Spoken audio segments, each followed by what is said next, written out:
So yes, I would also like to extend a warm welcome to you here and to our colleagues online, and basically follow up directly on what Tino Maga greeted you with, which are images of the current climate crisis. These images are from Myanmar, Canada, Italy, and Somalia, which are currently in the news. And I would like to use them by relating them to the reflections of two historical thinkers, to the plea for an ecological imperative that the philosopher Hans Jonas developed in 1979, which was the year of the accident at the U.S. nuclear power plant in Harrisburg. Also created by under the impression of the resource and environmental crisis of the 1970s.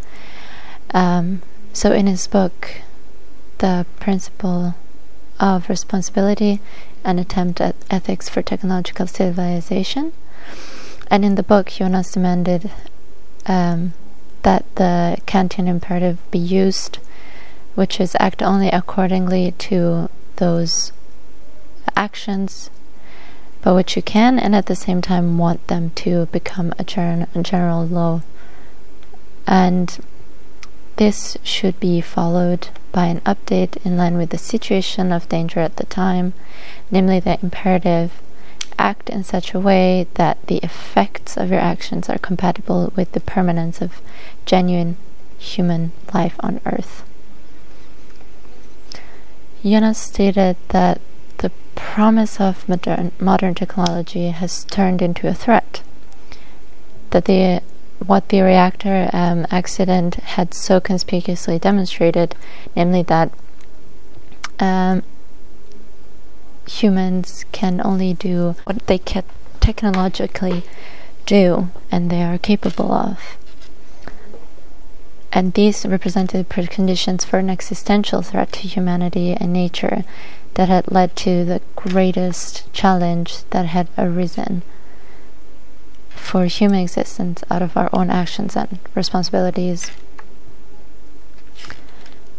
In view of the planetary scope of human activities and its reaching into the distant future, he pleaded, and I think this is really important for all of us, for an ethics of conservation, preservation, and prevention, which he also called an ethics of foresight. So responsibility for for what is here now, for the weak and the vulnerable, which for him became a moral principle, and for all contemporary societies. 7 years after Jonas, the sociologist Ulrich Beck prefaced his recently completed study, Risk Society on the Way to a Different Modernity, with a statement written in Bamberg, and which I think is fitting for the occasion.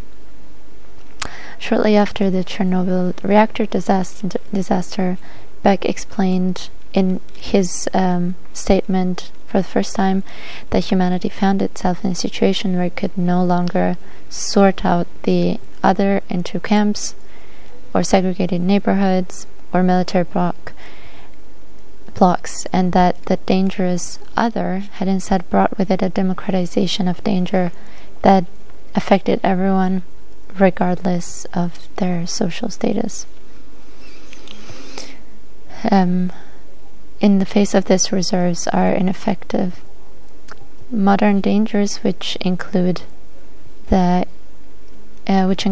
climate crisis, travel, Beck said, with the wind and with water, and everything and everyone pass through all the otherwise tightly controlled protective zones of modernity with the most essentials of life, the air we breathe, food or clothing. Beck called this consternation and drew a picture for his contemporaries of a previously unimagined fate of danger, from which there was no escape despite everything we did.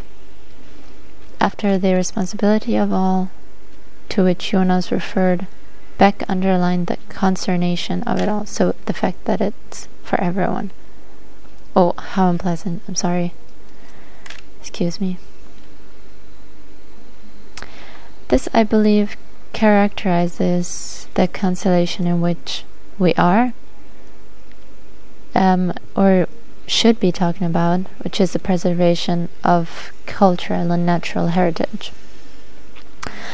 Even if it is clear that not all people are responsible for the climate crisis, and not everyone suffers equally from its consequences, we're still all affected by it one way or another. So protection, conservation have become an existential concern that transcends borders and disciplines. What consequences does this realization have for the disciplines that are concerned with cultural heritage? It is clear, I believe, on one hand, that protected zones and reserves are not sufficient answers to the new, partly invisible, and in any case equalizing threats, and that expanded concepts are therefore necessary.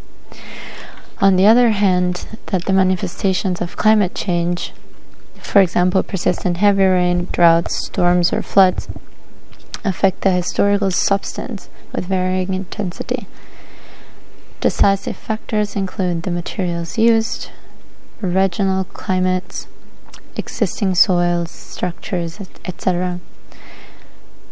As a result, the conservation focus is currently shifting from the art and architectural historical characteristics of the aura of the protected objects to their materiality, regional ecology, climate forecasts, and so on.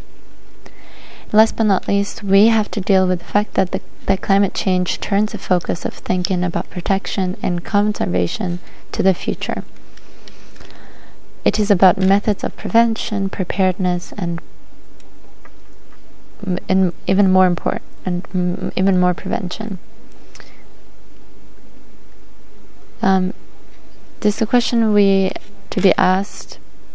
The question to be asked in the former rank of conservation or restoration is, what can we do for prevention?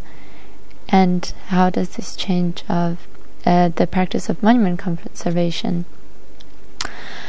Like nuclear fallout, climate change represents an abstract danger that transcends borders, genres, and disciplines. I think this sums up the qualitatively new thing that heritage studies are currently dealing with. Unlike in the 60s or the 70s, we're no longer talking about specific threats to historical holdings, nor about threats to specific time layers, but literally about everything. Conservation precaution, in the sense of as meant by Hans Jonas, has its object in everything, and is an almost insoluble task. But this means being affected by everything. As monument conservators, we are asked for a contribution to reduce these dangers. We're also asked how we react. We react to the changing starting point of the need for protection in terms of content and method. Whether we should expand our field of action in the direction of building turnaround, or theoretical and practical foundations in the direction of conservation, or whether we should define our activity as climate protection, as the publications of the VDL and the DNK from last year do. And they emphasize that other disciplines should learn from heritage conservation. Both positions have arguments in their favor. In my opinion, it is much more about adaptation and updating processes than about an either-or. This is also what the authors of the BNK brochure call for when they speak of changes in mindsets, interdisciplinary cooperation, or, to quote, getting out of the reactive position of heritage conservation and into the role of an active avant-garde. These are keywords that refer to specialist discourses of the 1990s and in some cases even to the 1970s, when Michael Petzelt already saw ensemble protection as a partial aspect of a general environmental protection movement. 20 years later, at the conference From the Modern to the Postmodern Cult of Monument Preservation in Passau, the keyword of monument preservation as avant-garde was used for the first time. This was in the context of a plea for a repair society by Wilfried Lipp, then the regional conservation of Upper Austria. The guiding principles should be the reassurance of the past, the recognition of the limits of resources, and the agreement on a concept of justice. As he explained a little later, repairing is a community project that goes beyond the realm of monument conservation. And I quote, "A relay for a new kind of new social contract," in Wilfried Lipp's words. If you look at the application of this repair, you can also see it is not only about repairing things, about handcraft techniques, but always about social, communal projects, as for example with the idea of the repair cafe, or also with the house of materialization in Berlin's House of Statistics. Only this kind of heritage conservation, which also understood itself as a social project and not heritage conservation per se, had avant-garde potential and a model and the effect of a role model. In concrete terms, it is about a practice of protection, care, and avoiding instead of the traditional preservations, to which Lipp reproached a quote, and I quote, lack of concern for society, and that he understood in contrast to repair as history at a standstill. The idea of repairing responds to social transformations in the 1990s, specifically to processes of pluralization and deindustrialization. Lipp's appeal, which went largely unheard at the time, is relevant today, and once again, it is a part of social necessities, in this case the consequences of the climate crisis, that promote the late reception of his concept. So at the beginning of this year, the magazine Arch Plus formulated the appeal for great repair as a new paradigm and cited Lipp, similarly to a colleague Sinke Langenberg in her book Upgrade, as a pioneer.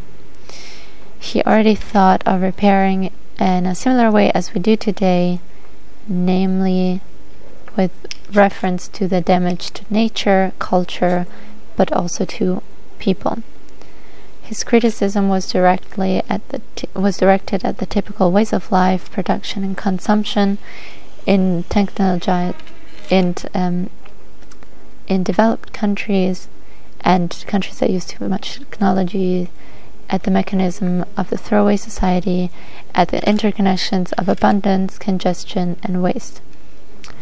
What Lipp addressed in the context of two ICOMOS conferences in Dortmund and Leipzig was continued by Uta Hassler in her studies on materials, building technology, and long-term strategies at the TU Dortmund and ETH Zurich.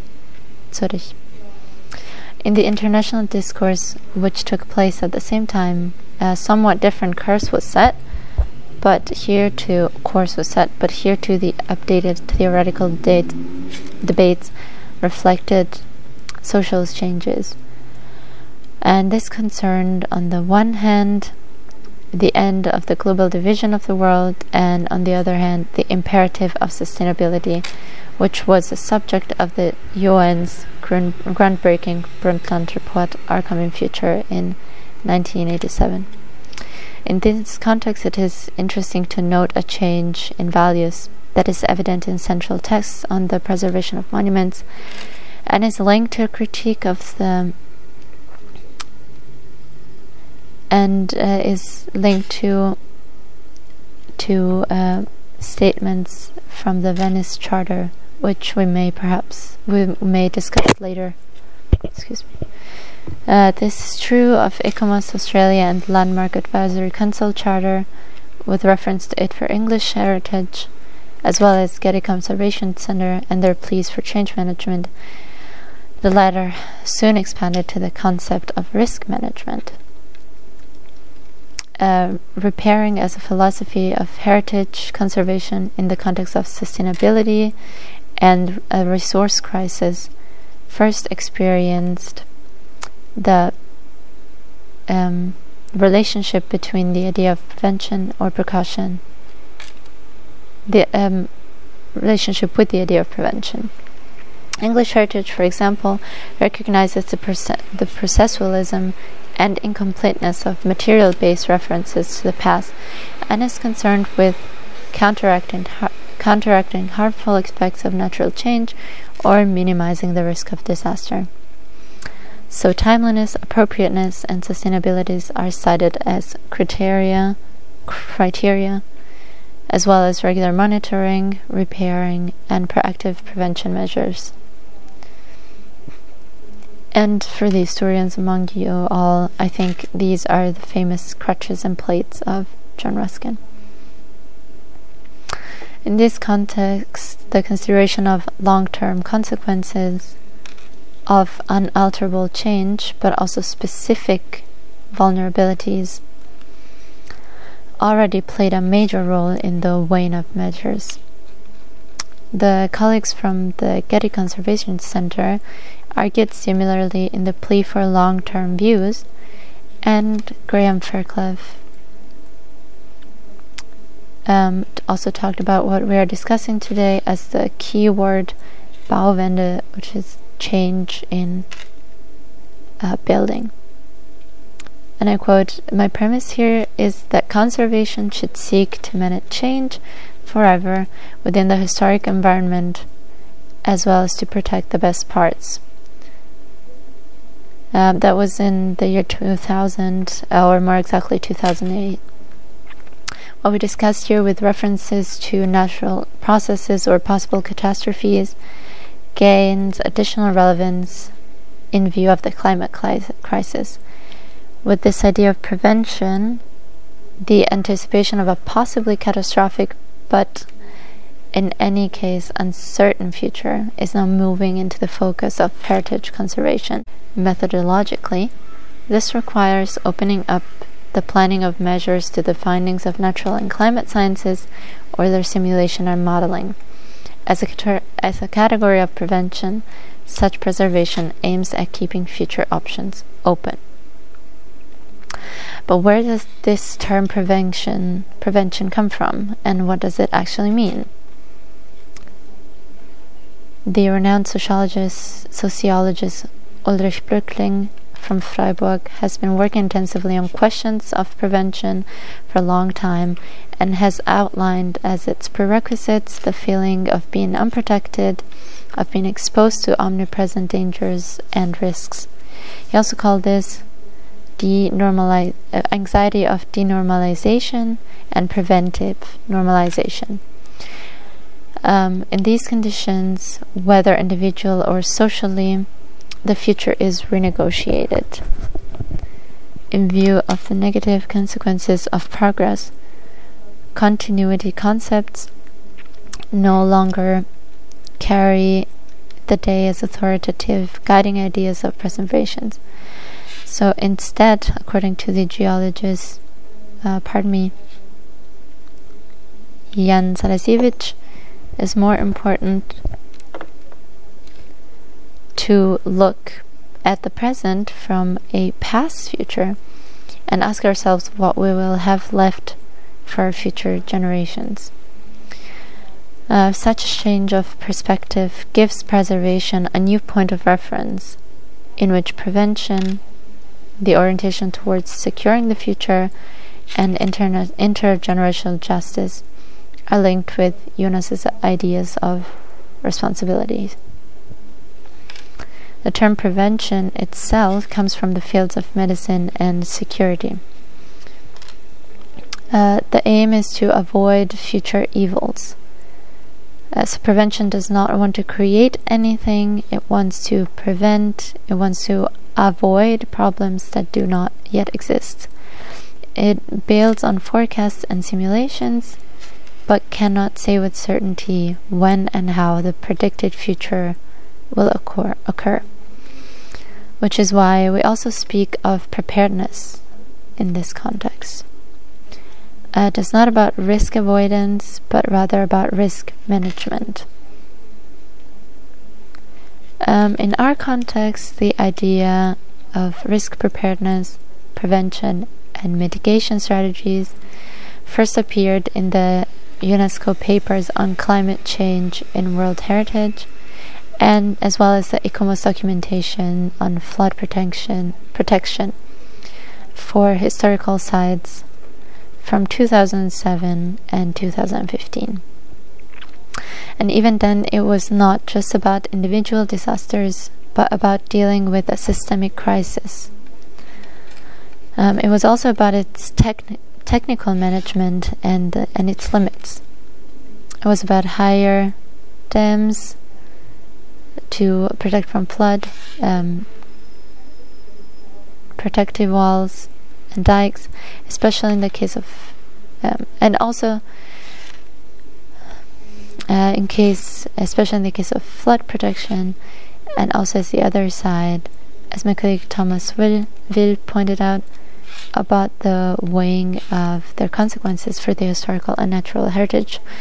Oh, I'm completely confused now, I'm sorry. It doesn't work anymore.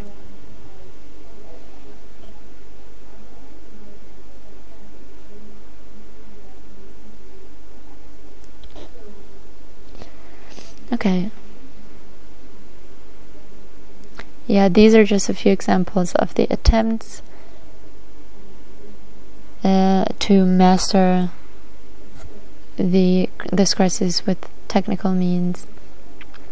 The dimensions of the ecological threat have reached a scale that makes it clear that prevention and avoidance are essential for survival. At the same time, our room for maneuvering is shrinking. The Australian philosopher Clive Hamilton, who is well known in the debates on climate change, assessed the currently global situation as dramatic and emphasizes that the relationship between freedom and necessity is fundamentally changing in view of the consequences of climate change, and that our options for choice are diminishing, and natural necessities, what used to be called hardship of existence, are increasing. Political scientist Peter Graf Kilmanzig recently argued similarly in an article for the FAZ. I quote, "The domination of nature, which is supposed to serve man, is turning into the destruction of nature, which endangers man and not only him." In other words, what was intended and started as a project of self-liberation for humanity is turning into a process that creates more and more lack of freedom. Indeed, constraints to which humanity must submit if it wants to survive. In the climate crisis, says Kilmanzig, there is not any more freedom, there is only necessity. Against this backdrop and other global crises, the eminent Earth system scientist and inventor James Lovelock already recommended in 2014 that we no longer adhere to sustainable development, but that we retreat. So try a sustainable retreat. What that means, I think, is perhaps also a topic for our discussion later. In view of this, the question remains for conservators whether we will still have the freedom to provide special protection only for selected testimonies, or whether it is not necessary to extend the ethics of preservation to the inventory and to extend the care of monuments from care for the few to care for the many.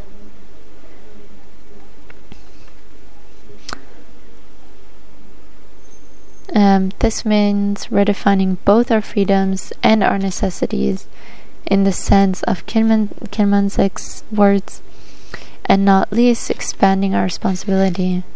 That is our focus.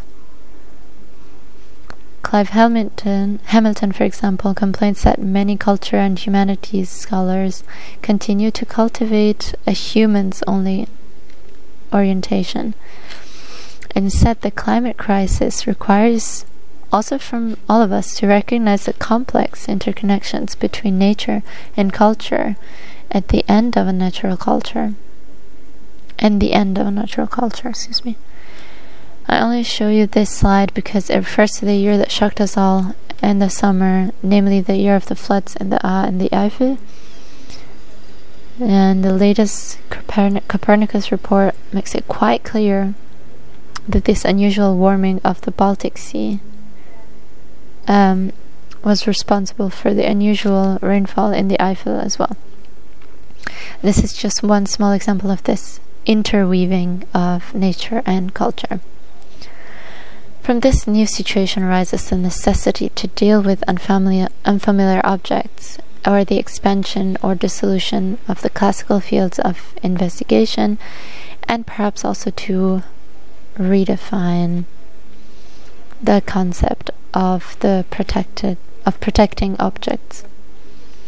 For monument conservation, this means perhaps no longer concentrating exclusively on classic fields of activity, but rather also deal with the foundations and manifestations of the climate crisis with scientific findings and modeling, and with the interconnections and manifestations of nature. We will hear this in a moment as the example of garden monument preservation, and I believe that there are already many changes that affect both areas equally, and perhaps represent an option for us to think about what we call as protected objects, again, maybe together and in an interdisciplinary way. Prevention plays a central role in this, and questions of adaptation, such as change management implemented in the Bayreuth Charter of '99, which was among other things about the re-evaluation of process values, something that is also well known in garden monument preservation, a perspective that Alois Riegel had already made strong in his famous Denkmalkultus, when he saw that historical value, which was inextricably attached to the individual, gradually dissolved into a development value which became indifferent to the individual as an object. He called this developmental value age value. He could have also called it stock value. And John Ruskin, another renewed pioneer of our discipline, recognized in the erosion processes that he observed in historic buildings, as well as in stones and mountains, the slow working of the great law of change, to which architecture and nature are equally subject. As a consequence, both thought of monument preservation more comprehensively than it was later realized, namely as the protection of culture and nature. Riegel saw the ultimate goals of the modern cult of monument preservation achieved when, and I quote, "in the most disinterested cult of natural monuments, even the last remnant of egoism that which relates to human beings was overcome," which means for him the preservation of nature represented the counter-image to the materialism of his time, and the cult of ancient monuments a modern critique, which would certainly also tie in with Ulrich Beck's critique, or actually preceded it. The change of things as well as of life and the cycle of becoming and passing away, and bringing Ruskin's law of change back into focus of into the focus of our disciplines, and managing it in the face of the known climate scenarios